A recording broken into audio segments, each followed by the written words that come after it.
கொஞ்சம் கூட ஒரு நெருடல் இல்லாம நீ ஒரு பெரிய பணக்காரன், பல கம்பெனிகளுக்கு ஓனர், அதையும் தாண்டி ஒரு ஆம்பளைங்கிற எந்த கர்வமும் இல்லாம என் காதலிக்காக பண்றேன்னு ஓடி போய் என் செருப்பை தச்சு எடுத்துட்டு வந்த பத்தியா? அந்த இடத்துல உன் கள்ளம் கபடம் இல்லாத அந்த காதலை பார்த்து நான் ரொம்ப ஆச்சரியப்பட்டேன்.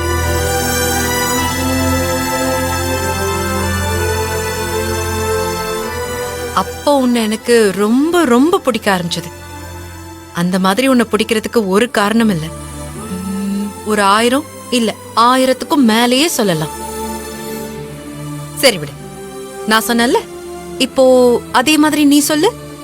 நான் தான் உன் வாழ்க்கையில உன் பொண்டாட்டியா வரணும்னு நீ எப்ப முடிவு பண்ண? எந்த நிமிஷம் உனக்கு அந்த எண்ணம் வந்துச்சு? எப்ப தெரியுமா? எனக்கு பாக்ஸிங்னா ரொம்ப உயிர். ஸ்டேட் லெவல் டோர்னமெண்ட்ல பிராக்டிஸ் மேட்ச்ல ஒரு மேட்ச்ல தோத்துட்டேன். அந்த தோல்வியால அடுத்து நடக்க போற மேட்ச்ல நான் ஜெயிப்பேனான்னு எனக்கே நம்பிக்கை இல்லாம போச்சு. ரொம்ப பயந்துட்டு இருந்தேன். ஏய், உனக்கு ஞாபகம் இருக்குமான்னு தெரியல, அப்போ நீ என்கிட்ட வந்து என்ன எழில், நீ ஒரு மேட்ச்ல தோத்துட்டேங்கிறதுனால வாழ்க்கையிலே தோத்துட்டேன்னு அர்த்தம் கிடையாது. வெற்றி தோல்விங்கிறது எல்லாருக்குமே தான் வரும். ஆனா முயற்சி மட்டும்தான் நமக்கு நிரந்தரம். அந்த முயற்சியோட உன்னால முடியும் நம்பி நீ மேட்சுக்கு போ. கண்டிப்பா நீ ஜெயிப்ப. எதிர்க்க நிக்கிறவன தோக்கடிக்கணும்னு நினைச்சு போகாத. உன்னை யாராலையும் தோக்கடிக்க முடியாதுங்கிற ஒரு நம்பிக்கையோட போ. வெற்றி உனக்குதான்.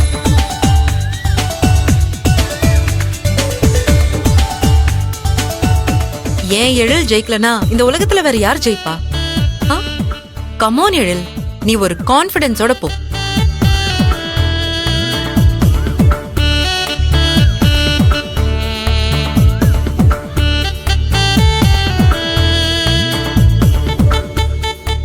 உன்னோட பாசிட்டிவான வார்த்தைகள் எனக்கு வேற மாதிரி ஒரு எனர்ஜியை கொடுத்தது. அந்த மேட்ச்ல கூட நான் தான் ஜெயிச்சேன். அன்னைக்கு எனக்கு புரிஞ்சுது, என் மேல எனக்கு இருந்த நம்பிக்கையை விட உன் மேலதான் நான் ரொம்ப நம்பிக்கை வச்சிருக்கேன். என் நம்பிக்கையே நீதான அப்ப புரிஞ்சுக்கிட்ட. ஒரு நாள் நீ எனக்கு கொடுத்த மோட்டிவேஷனே என்னை ஜெயிக்க வச்சு என் கனவை நினைவாக்குச்சுன்னா, வாழ்க்கை பூரா நீ என் கூடவே இருந்தா எப்படி இருக்கும்னு அப்ப நான் யோசிச்சேன்.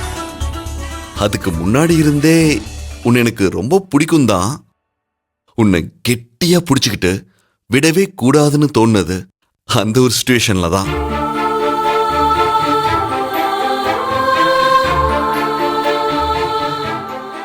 அன்னைக்கே என் மனசளவுல உன் கழுத்துல தாலி கட்டி உன்னை பொண்டாட்டி ஆக்கிட்டேன். இப்ப நமக்கு நடந்தது ஒரு ரீமேரேஜ் தான். ஏய், ஏன் சிரிக்கிற? ஒன்னும் இல்ல, இந்தா சாப்பிடு. அப்புறம் இன்னொரு விஷயம். என்ன? நாளைக்கு உனக்கு ஒரு சர்ப்ரைஸ் இருக்கு. சர்ப்ரைஸா? என்ன சர்ப்ரைஸ்? சர்ப்ரைஸ்னு சொல்றேன், திரும்ப என்னன்னு கேக்குற? அது திடீர்னு நடந்தாதானே சர்ப்ரைஸ். அத நாளைக்கு நீ பார்த்து தெரிஞ்சுக்கோ. Okay, right. I am waiting.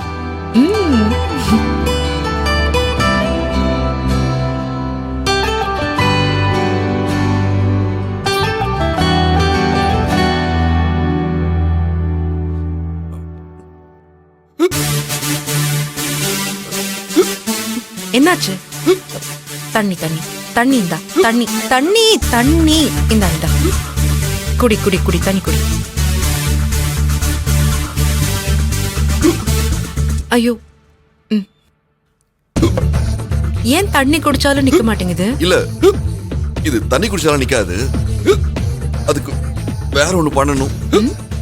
வேற என்ன பண்ணணும்? அது ஒரு ஒரு முத்தம் கொடுத்தா சரியாயிடும். இப்ப புரியுது நீ எங்க சுத்தி எங்க வரன்னு. ஏய், இல்ல, நான் பொய்யெல்லாம் சொல்லல. நீ வேணா முத்த கொடுத்து பாரு, விக்கல் நின்றும். நிஜமா? சரி சரி சரி.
இரு.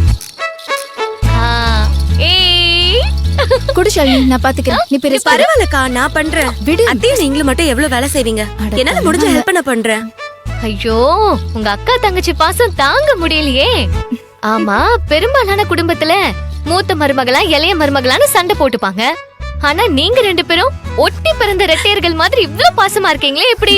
ம், வீட்டு மருமகளும் நாத்தனாரும் கூட தான் சண்டை போட்டுப்பாங்க. ஆனா நீங்க 2 பேரும் எப்படி ஒத்துமையா இருக்கீங்க? அப்படிதான் இதுவும். அண்ணி, வர வர நீங்களும் பயங்கரமா பேச எல்லாம் ஆரம்பிச்சிட்டீங்க. ட்ரைனிங் தான். சொல்லு, நீ மட்டும் தான் நான் என்ன பேசினாலும் எதுவும் கவுண்டர் கொடுக்க மாட்டேன். பாத்தி எவ்வளவு? அது கொஞ்ச நாளைக்கு தான் ஆனந்தி. அதுக்கப்புறம் பாரு, அவன் சத்தம் மட்டும் தான் கேக்கும். ஆமா ஆமா ஆமா. தேவி, நீ சாப்பிட்டியா? குட் மார்னிங் அக்கா. Good morning. சார் என்ன சொல்றாரு? ஆனந்தி சித்தி சொல்றத மட்டும்தான் எல்லாரும் கேட்கணும்னு சொல்றான். மூர்த்தி, என்ன வந்துட்டேன். தங்கம்? சிரிக்கிறீங்க? மூர்த்தி, கிளம்பலாமா? ரெடியா போலாமா? போலாம் வா. நானும் ரெடி சிஸ்டர். போலாம்.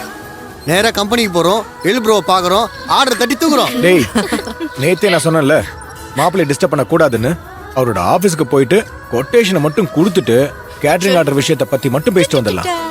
எல் ப்ரோ ஒரு வார்த்தை சொன்னா நம்மளுக்கு ரொம்ப ஈஸியா இருக்கும் ஆர்டர் டேய், கிடைக்க. அதெல்லாம் வேணாம். சரி சரி, ஆர்டர் கிடைச்சா போதும்.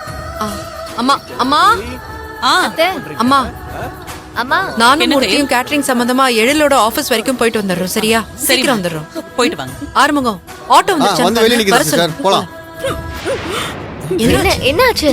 என்னாச்சு? போய் பாரு. ஏய் ஆனந்தி, என்னாச்சுன்னு பாரு. ஏய் ஷாலினி, ஷாலினி என்னடி ஆச்சு? ஷோ, ஷாலினி, வாமிட் என்னடி ஆச்சு? வருதா இன்னும்? என்னம்மா? எடுத்துரு, ஃபுல்லா எடுத்துரு.